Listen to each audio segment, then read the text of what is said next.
जय हिंद। पिछले दिनों आप लोग सुन रहे होंगे कि भारत ने पाकिस्तान का साथ दिया है।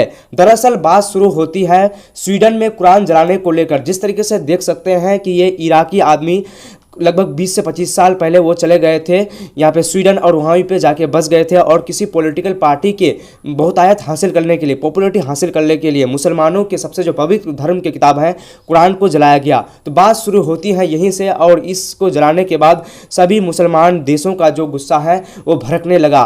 तो इसी को लेकर पाकिस्तान ने एक रेजोल्यूशन लाया था यूएन, यूनाइटेड नेशन में, तो उसी में भारत ने पाकिस्तान का साथ दिया है। तो चलिए आज की इस सेशन में हम लोग अच्छी तरीके से समझने की कोशिश करेंगे कि किस तरीके से देख सकते हैं कि इस्लामोफोबिया जिस तरीके से अलग अलग देशों में फैलने की कोशिश कर रहे हैं, तो इसी को लेकर ये कानून बनाया गया है कि किसी भी धर्म का यहाँ पे खिलाफ नहीं होना चाहिए, सभी धर्मों का यहाँ पे सम्मान होना चाहिए, सभी धर्मों का आदर होना चाहिए। तो इसको यहाँ पे फाइनली पास कर दिया गया है, भारत ने भी इसका समर्थन किया गया है। उससे पहले आप लोग देख लीजिए यूनाइटेड नेशन की इस ट्वीट को। United Nation Human Right council यानी UNHRC, यहाँ पे कुछ इस तरीके से हैशटैग इसको रन भी किया गया था पिछले दिनों। देखिए यहाँ पे क्या छपा गया है।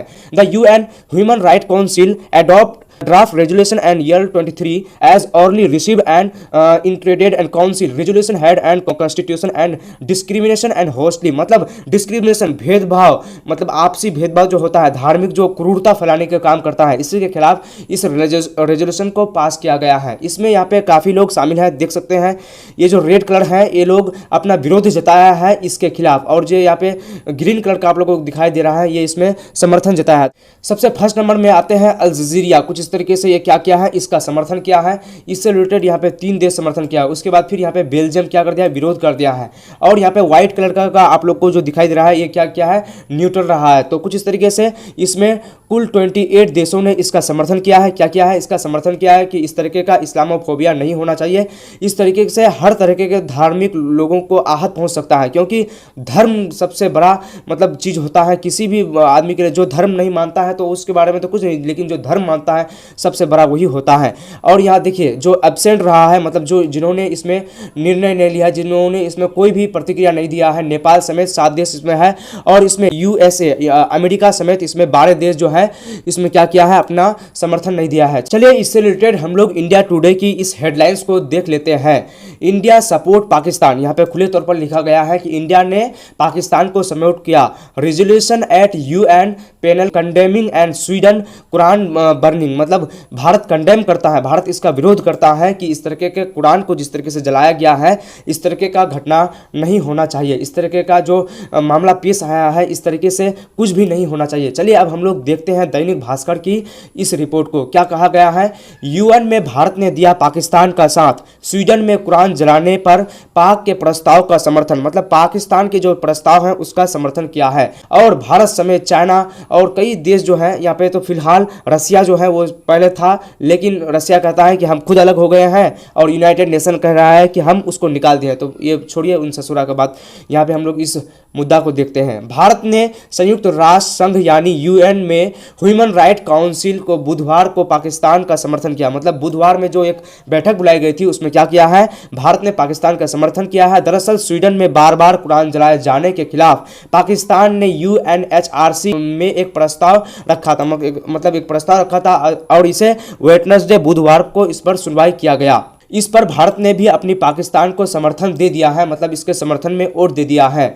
सभी इस्लामिक देशों के साथ यूरोपीय संघ, फ्रांसीसी पोप और खुद स्वीडन की सरकार ने भी इसका विरोध किया है, मतलब सभी इस्लामिक देश विरोध किया है, यूरोपीय संघ यहाँ पे विरोध किया है, और पोप जो है वो भी, उन लोगों का धार्मिक जो गुरु है वो भी उसका विरोध किया है। और यहाँ पे देख सकते हैं कि स्वीडन की जो सरकार है ना मौजूदा, वो भी इसका कंडेम किया है, विरोध किया है। पाकिस्तान ने अपने प्रस्ताव में कुरान जैसी घटनाओं के खिलाफ सख्त कार्रवाई करने की मांग की थी। हालांकि अमेरिका और यूरोपीय यूनियन में शामिल कई देशों ने इसका विरोध भी किया है, कई ने इसका समर्थन भी किया है। देखिए कुरान जलाने से रिलेटेड ये मामला यहाँ पे पेश किया गया है। ये काफ़ी पिछले दिनों काफ़ी टॉपिक में था, काफ़ी चर्चा में था, आप लोग इससे रिलेटेड न्यूज़ देख चुके होंगे।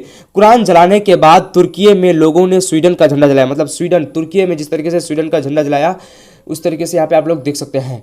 इन सभी ने पाक प्रस्ताव का समर्थन किया है। पाकिस्तान ने UNHRC United Nation Human Right Council के प्रस्ताव OIC organisation of Islamic cooperation के कहने पर ही लिया था। मतलब कुछ इस तरीके से ये जो किया है ओआईसी इस पर दबाव डाला था, क्योंकि आप लोगों को मालूम है, आप लोग न्यूज़ में सुने थे कि आपातकालीन बैठक बुलाया गया था ओआईसी के द्वारा, तो इसके द्वारा ही इसको किया गया है। पाकिस्तान इसमें मेन रोल निभाया है। पाकिस्तान और फिलिस्तीन का भी बात यहाँ पे आता है। उइगर मुसलमानों के मुद्दे पर पिछले घिरने वाले चीन ने भी पाक समर्थन में वोट दिया है। मतलब उइगर मुसलमान जिस तरीके से वहाँ पे परेशान किया जा रहा है चीन में, उसने भी मुसलमानों के पक्ष में, पाकिस्तान के पक्ष में ये समर्थन दिया है। मतलब कहा है कि इस तरह का कंडेम होना चाहिए। वहीं नेपाल समेत 7 देशों ने इसमें समर्थन नहीं करते हुए वोटिंग से दूर रहा है। मतलब अपने जो वोटिंग है इससे वो अपना दूरी रखा है कि हम इसमें अपना कोई भी प्रतिक्रिया नहीं देंगे। यूएनएचआरसी में प्रस्ताव पर बहस के दौरान मुस्लिम देशों का कहना था कि कुरान जलाने जैसी घटनाएं नफरत को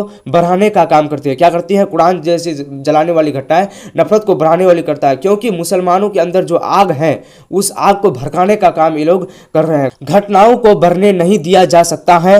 प्रस्ताव के खिलाफ वोट देने वाले Britain, Belgium, Germany, Romania, Lithuania, कोस्टाकिया और फिनलैंड शामिल है। CNN के मुताबिक वहीं पे आप लोग देख सकते हैं कि अभिव्यक्ति की आज़ादी के तहत एक दिन के प्रदर्शन के लिए ये इजाज़त दी गई थी। मतलब स्वीडन में जो ये इसको इजाज़त दिया गया था अभिव्यक्ति, लेकिन किसी मुसलमानों के धर्म के साथ तो इस तरीके का नहीं होना चाहिए। इस तरीके का होगा तो वो कुछ भी मर मिटने के लिए तैयार हो जाएगा। चलिए आगे हम लोग नवभारत टाइम्स के भी थोड़ा इस हेडलाइन को देख लेते हैं। पाकिस्तान के प्रस्ताव पर भारत ने किया समर्थन, मुस्लिम देशों भी आए साथ, संयुक्त राष्ट्र में ये क्या हो गया। मतलब भारत ने किस तरीके से अमेरिका से मुंह फेर कर पाकिस्तान को इस तरीके का समर्थन दे दिया, क्योंकि भारत में भी देख सकते हैं कि फिलहाल चुनाव होने वाला है। 2024 के शुरुआती महीनों में चुनाव होने वाला है, तो इससे मतलब मुसलमानों के दिल को जीतने का यहाँ पे काम हो रहा है इंडियन गवर्नमेंट द्वारा। पाकिस्तान यूएनएचआरसी इंडिया संयुक्त राष्ट्र मानव अधिकार परिषद में पाकिस्तान ने एक प्रस्ताव लाकर स्वीडन में पवित्र कुरान जलाने का विरोध किया है। प्रस्ताव को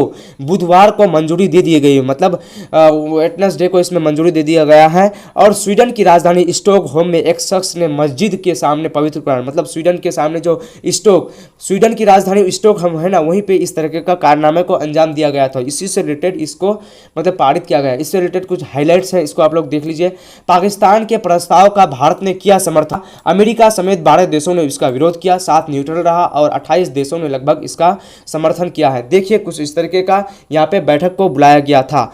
तो कुछ इस तरीके से आप लोग इस सेशन को समझ गए होंगे कि किस तरीके से देख सकते हैं कि पिछले दिनों जिस तरीके से कुरान को स्वीडन में जलाया गया था स्टॉकहोम में, उसी के खिलाफ भारत को वहां पे बुलाया गया था, क्योंकि भारत भी यूएन का मेंबर है, इसीलिए भारत भी पाकिस्तान के समर्थन में यहाँ पे वोटिंग किया है। तो आप लोगों का इसमें क्या प्रतिक्रिया है कि भारत सही काम किया है या नहीं किया है, इसमें आप लोग अपनी प्रतिक्रिया जरूर दीजिएगा। तो फिर मिलते हैं किसी नेक्स्ट सेशन में। Thanks for watching. जय हिंद।